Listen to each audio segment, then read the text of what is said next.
Today, let's delve deeper into the scoop we've got about Jason and Lucia, straight from the game's artwork and that initial trailer drop.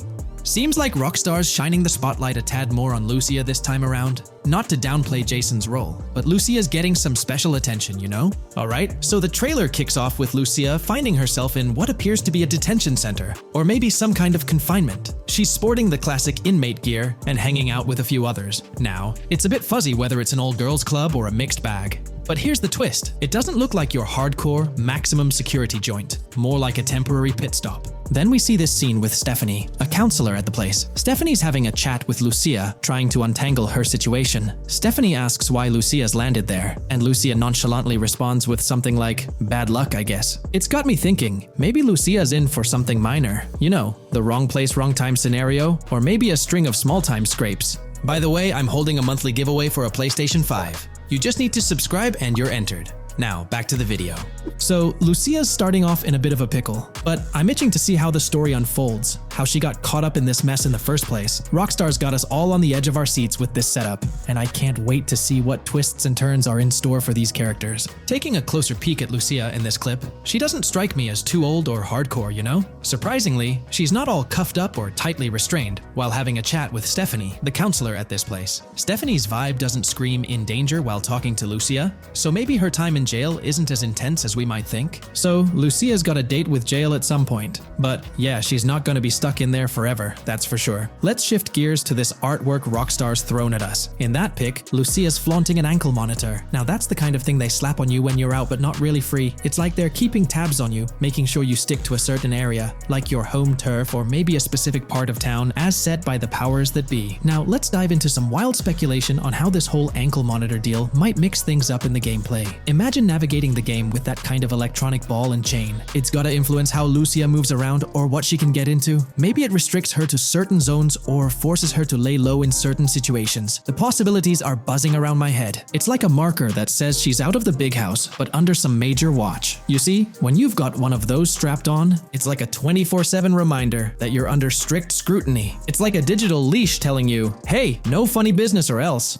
Now think about how this could shake up the game's map dynamics. Rockstar might play a throwback card to the old GTA vibes, where you're restricted to certain parts of the map at the start. As you progress through the story, you gradually unlock more turf to roam. Picture Lucia stuck in a zone until she can shake off that monitor, whether she manages to ditch it by some gutsy escape or someone legally gives her the green light. Fast forward a bit, and we spot Jason and Lucia in a pretty dicey scene. Jason's in the driver's seat, Lucia's riding shotgun, and they're peeling away from what looks like a scene post-crime. A couple of cop cars are hot on their tail, lights flashing and sirens blaring. Jason's got his hands tight on the wheel, sneakily glancing at the cops as they whiz past. Then, when they're out of sight, he shoots Lucia a glance that screams serious concern. It's crystal clear these two are linked somehow, tied together by that ankle monitor and whatever legal trouble they're entangled in. How's that for a curveball in the storyline? There's this air of suspense and questions lingering. What did they do, and how does it all connect back to Lucia's time in the slammer? The plot thickens, and I'm itching to see where this tangled web leads us. Let's zoom in on Lucia for a moment. You know, it's not giving off that classic jailbreak vibe. When you make a daring escape from the big house, you don't come out with an ankle monitor like you've been given a hall pass. Nah, it's more like you become public enemy number one, constantly dodging the long arm of the law. It's got echoes of that on-the-run feel from Red Dead Redemption 2, where you're always watching your back. Wonder if Rockstar's planning to revisit that kind of storyline here? But here's a thought that's been gnawing at me. What if Jason's got this noble quest to keep Lucia out of hot water? Could be, but there's this lingering sense that they've got some pressing reasons behind these actions. It's like they're in this situation either by design or due to some pressing needs. Speaking of which, let's take a peek at the next scene in the sequence. You've got Lucia holding a bundle of cash that could make anyone's eyes widen, stacks of 20s and crisp hundreds. And what's she doing? Nonchalantly turning away from law enforcement? It's like we're getting a glimpse into the aftermath of a successful heist. And then there's this sight, both of them, dressed up with bandanas and masks, keeping their identities under wraps as they bolt out of what seems to be a rundown corner store situated in the middle of nowhere. There's this air of confidence about them, but choosing a low-profile place like this hints at something. They're not doing this for kicks. No, it's like they're in dire need of funds. Now let's talk about Jason's wheels. It's not some flashy top-of-the-line ride like you'd expect from Michael DeSanta's swanky tailgater in GTA 5. Nope, Jason's driving an older model, something more modest. It gives off this vibe that they might not be swimming in cash. The whole picture seems to paint a story of urgency. Lucia's holding a stash of cash, they're hitting a low-key spot, and Jason's not cruising around in luxury. It's like they're pushed into a corner, perhaps strapped for cash, and pushed into some tough choices. There's definitely more to this tale than meets the eye. Let's dive into Jason and Lucia's ride. They're cruising around, making these slick turns and slides. It doesn't seem like they're trying to dodge cops. You can even hear Lucia kinda squeal. She's gripping the car's side in a way that screams thrill ride.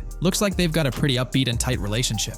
They're heading towards a motel. And guess what? Surprise, surprise, they're more than just partners in crime. Yup, Jason and Lucia are romantically involved. Now, Rockstar's not laying it all out for us, but you can pretty much read between the lines. Now, let's dissect this trust business. Feels like Rockstar's planting seeds for the storyline's ending. Trust can either be kept intact or shattered, right? It's like a pivotal point in a tale of two partners in crime. Maybe they'll face a dilemma where they have to choose between both making it out alive or going for a massive score, but someone doesn't make it to the finish line. Trust seems to be the crux of it all. And here's the kicker, the final scene. They kick open the door of this corner store, all confident, guns out, ready to hit the jackpot.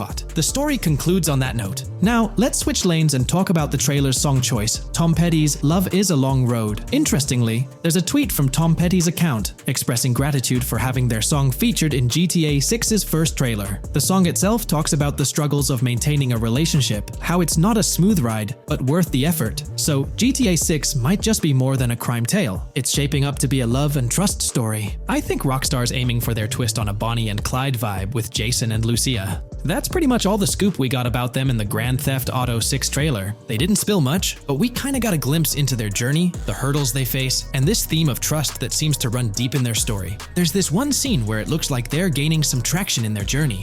Jason's driving, Lucia's standing up in the passenger seat, and some paparazzi or somebody's snapping their pics. Seems like they've leveled up from their clothes to the car they're driving. So, at some point in the story, they might hit some highs. But knowing how these stories go, it could all come crashing down by the end. We're delving into the most recent iteration of the GTA 6 mapping project. Our focus centers on a comprehensive analysis of the map's latest updates, incorporating newly unveiled areas and event coordinates derived from leaked information.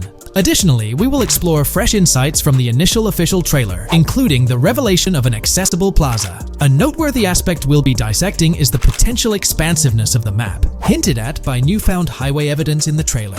Furthermore, we'll examine a conceptual representation illustrating the potential magnitude of the GTA 6 map. The trailer also provides a glimpse of Starfish Island, a detail we'll thoroughly cover in today's session. Let's initiate our examination by diving into the GTA 6 mapping project. For those not aware, this stands as the most extensive and refined community-driven mapping endeavor, aiming to deduce the GTA 6 map with the utmost accuracy. This endeavor leverages evidence from leaks and the primary official trailer. In our previous map analysis, we scrutinized significant alterations in the Boardgorn and Grass Rivers areas, expanding the map to an impressive 18 by 8 kilometers. However, today's exploration will predominantly focus on alterations in the Vice City region. Rumors suggest that the GTA 6 map will encompass 3 major cities, with Vice City and Portgorn being the identified urban centers so far. Vice City, drawing inspiration from Miami, and Portgorn, a fusion of Gulf cities in Florida. The speculated third city could possibly be modeled after Orlando or Tampa. Earlier rumors hinted at Yorktown being the third city, approximately aligning with Tampa's location. However, intriguingly, structures observed in leaked material from Portgorn were reminiscent of Panama City. Rockstar appears to amalgamate elements from distinct cities to craft a unique virtual landscape. Turning our attention specifically to Vice City, notable modifications are discernible in the Stockyard and Crosstown area. While these alterations may not be immediately apparent, a thorough comparison with the prior map iteration reveals notable changes in street layouts for improved connectivity. Building positions, including the relocation of the Jack of Hearts nightclub, featured in leaks and the trailer, signify significant shifts. Adjacent structures visible in the trailer's music video shoot scene have undergone subtle rearrangements. A noteworthy addition to the GTA 6 mapping project encompasses events gleaned from leaks, introducing a dynamic layer to our understanding of the evolving landscape. At present, we've pinpointed 4 events on the map, marked by light blue dots. These events include the missing persons poster at the liquor store, the big cat cage roof, at Everyday Art Elephant, and the Everyday Art Sidewalk Creep, all clustered around the Crosstown SL Stockyard area. Meanwhile, there have been notable changes in the Vice River area, with some buildings rearranged and brought closer to the river. The overall shape of this area has also been altered, and a new marina building near the airport has been introduced, based on recent evidence. Another significant alteration concerns the incorporation of Ica and Belleville into Vice City. While their status remains speculative, with their names displayed in red, Ica is purportedly inspired by Allapattah, a neighborhood in Miami-Dade, while Belleville draws parallels with Brownsville. Formerly perceived as small towns on the outskirts of Vice City, they're now considered part of the Vicedale neighborhoods, following fresh evidence. This reclassification potentially places scenes like the police officer pursuing the overweight individual in the Belleville neighborhood. Furthermore, a notable discovery linked to Tommy Vercetti's mansion has surfaced. Star Island's inclusion in the game has been confirmed, evidenced by its appearance behind the Rockstar Games title, and in a scene featuring a bikini-clad woman. This revelation solidifies its status as a game location, with strong ties to the original Starfish Island from GTA Vice City, where Vercetti's estate was situated. The prospect of encountering the mansion in-game, whether as an accessible structure or an abandoned relic, remains uncertain but tantalizing. The mention of Star Island remains speculative, as indicated by its red font, leaving the possibility open for it to be renamed Starfish Island or something else. These developments encapsulate the latest updates to the GTA 6 mapping project. Additionally, let's delve into a Reddit post that has garnered attention. I'm still very intrigued by the prospect. This is a full accessible plaza. The full access plaza featured in the trailer has piqued my curiosity. This snapshot is captured during a scene where Jason and Lucia evade the police momentarily. Positioned on the right side of the frame is a sign, presumably denoting a mall within the game. Notably, several brand names, including Kowalski, Callis, Scala, and Alpha, are visible on this sign. Furthermore, a portion of the mall's name briefly appears, starting with Ever. Could it be Evergreen Plaza or another variation? The answer remains elusive, and we'll have to await further developments to unravel this mystery. I can pretty much bet on it that this shit will indeed be fully accessible. Most of the signs on that structure look to be clothing and accessory shops, which would easily mean it's accessible to us. I'm really hoping the mall makes a return in this one and will serve kind of as a player hub when online drops. Oh, that would be good. Maybe a spot where you can't attack. Could meet people to join up for races, heists, etc. That would be pretty neat. Now let's shift our focus to some additional findings that might provide evidence for the existence of the third major city in GTA 6. Furthermore, we'll explore why the actual map size of GTA 6 could potentially surpass the estimations derived from the mapping project.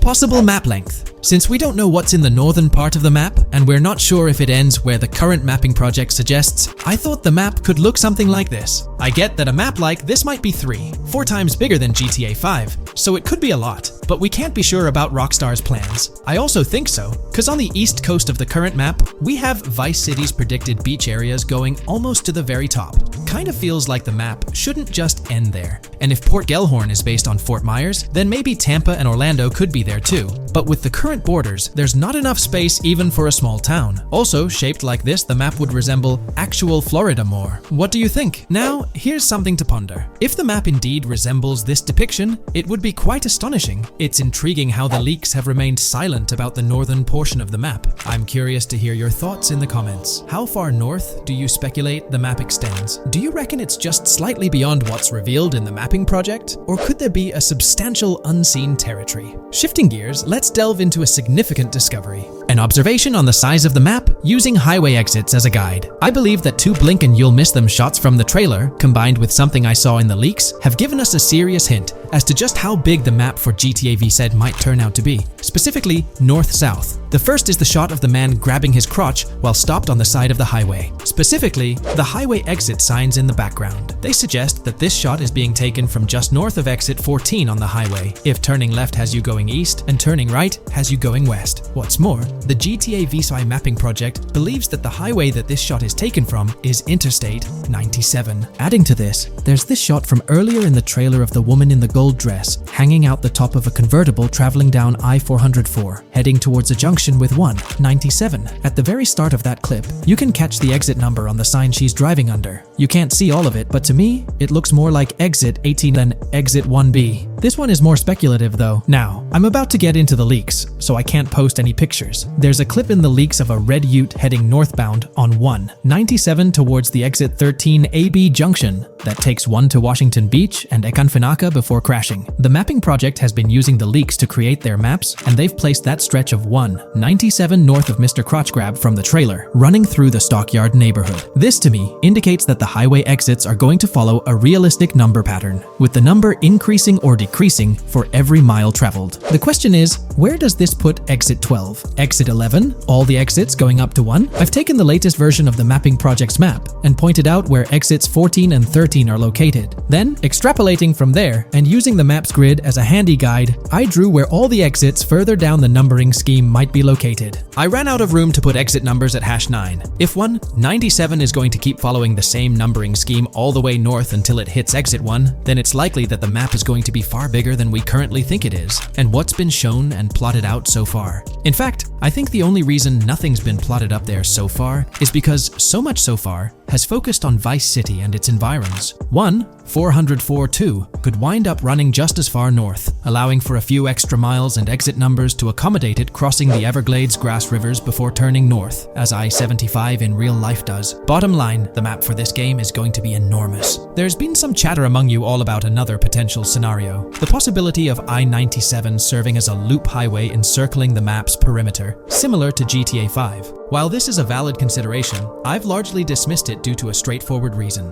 As previously mentioned, I-44 boasts exit numbers and highway markers that suggest its considerable length, likely extending westward until it reaches the Gulf of Mexico before veering north, mimicking the real-life trajectory of I-75. If the map's northern boundary remains close to its current cutoff point, and I-97 extends west and south extensively, then it's plausible that I-44 would mirror this pattern in the opposite direction.